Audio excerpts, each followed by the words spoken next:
Ini sering dipakai oleh strategi oleh BUMN yang ada di Indonesia atau perusahaan-perusahaan swasta seperti itu. Mari ngevlog di Kebun Desain. Assalamualaikum warahmatullahi wabarakatuh. Selamat datang di vlognya Kebun Desain.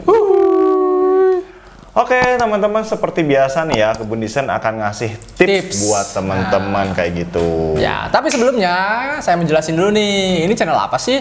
Jadi ini merupakan channel dari studio desain grafis Kebun Desain yang menyajikan channel terkait edukasi bisnis, tips bisnis, marketing, dan dunia desain grafis. Dan channel ini merupakan bagian dari studio desain Kebun Desain ya. Jadi studio desain Kebun Desain ini menjual berbagai jasa desain seperti desain logo, desain kemasan, dan juga cetakan seperti yang ada di belakang ini. Nah, kayak gini. Jadi buat teman-teman yang pengen pesen desain logo, desain kemasan, ataupun cetak kemasan kayak gini, ya, itu bisa langsung kontak nomor WhatsApp yang ada di deskripsi. Siap! Seperti biasa nih, Dek, ada tips ataupun ya informasi apa yang bisa kita share ke teman-teman nih? Oke.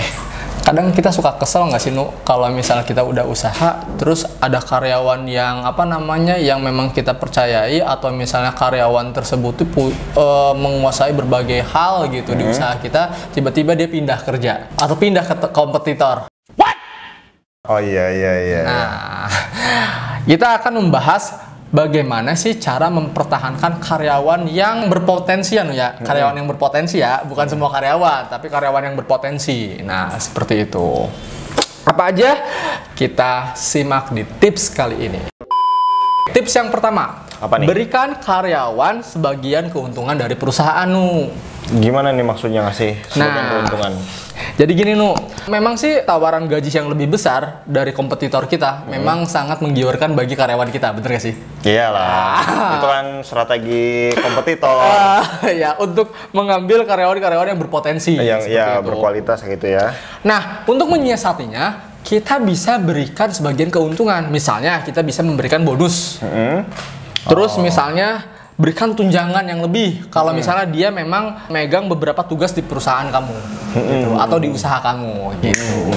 Jadi ya ngasih bonus ataupun ngasih tunjangan lebih itu ya strategi supaya si karyawan kita itu ngerasa tanggung jawab gue nih gede banget nih gitu ya. Kok nggak ngasih lebih sih selain dari gaji pokok, kok nggak ada ngasih bonus kayak gitu, nggak ngasih tunjangan lain kayak gitu ya. Barangkali kan biasanya kalau karyawan tuh ngarep-ngarep bonus kayak gitu ya. Ya minimal ada bonus 6 bulan sekali gitu, atau 3 bulan sekali seperti itu. Tergantung dari kesanggupan dari si usaha kamu gitu ya. Supaya si karyawan kita juga nggak kabur ya. Sedangkan kita benar-benar butuh dan dia bisa dipercaya, itu udah enak sih. Udah enak banget seperti itu. Mantap. Oke, itu yang pertama ya. Yang kedua, jadikan karyawan tersebut sebagai mitra kerja kita. Ini bukan masalah atasan atau bawahan ya, tapi lebih baik kita menjadikan karyawan tersebut mitra kerja kita.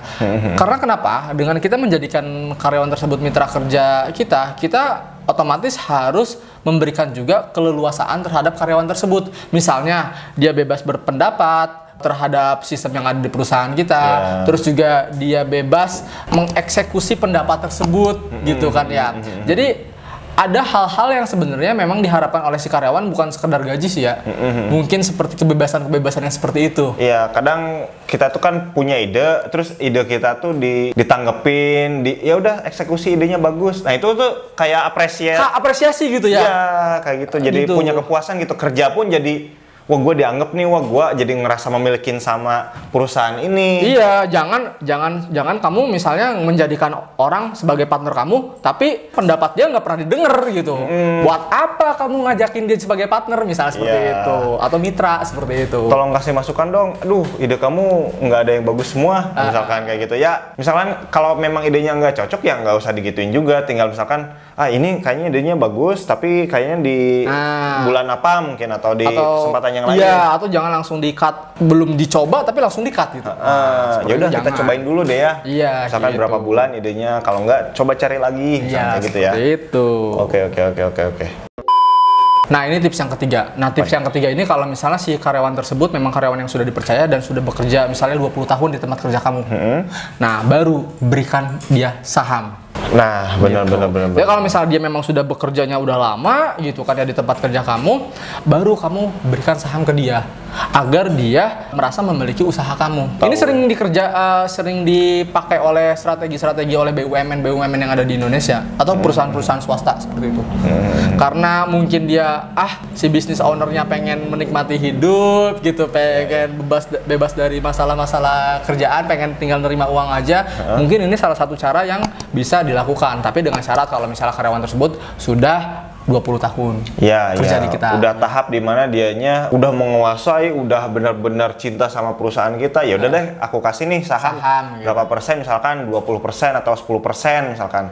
Silahkan kerjain. Ya, biasanya sih kalau misalnya orang-orang yang udah 20 tahun, dia mungkin ada dua kemungkinan ya. Yang pertama bisa diambil oleh kompetitor kita. Yang kedua dia bikin usaha sendiri. gitu. Nah, biar dia nggak bikin usaha sendiri, mending dikasih saham, atau lebih bagus pada saat memang dia join dan kamu merasa percaya sama dia, langsung tuh dikasih saham aja gitu. Iya, benar. Nah, yang keempat, ini masih berhubungan dengan tips yang nomor 3 ya, berikan saham ya. Yang keempat ini, jadikan orang tersebut atau karyawan tersebut yang sudah bekerja lama dengan kamu sebagai penerus usaha kamu. Nah, jadi penerus usaha bisa nggak hanya dari keluarga sih, bisa jadi orang yang memang sudah tahu usaha kamu, itu lebih bagus kan ya. Kadang kan kalau misalnya memang keluarga pun, kalau dia nggak ngerti tentang bisnisnya, malah banyak ya yang jadi hancur bisnisnya gitu. Iya, benar. Jadi kan kadang juga kita punya bisnis itu keturunan kita tuh nggak mau ngelanjutin, dia pengen ngerintis bisnis yang lain atau pengen kerja di tempat yang lain kayak gitu ya. Betul. Artinya nggak mungkin nih si bisnis kalau kita udah mau pensiun itu dibiarin aja, nggak mungkin kan. Harus ada diterusin nih, kita juga pas masa pensiun tetap ada income masuk kayak gitu.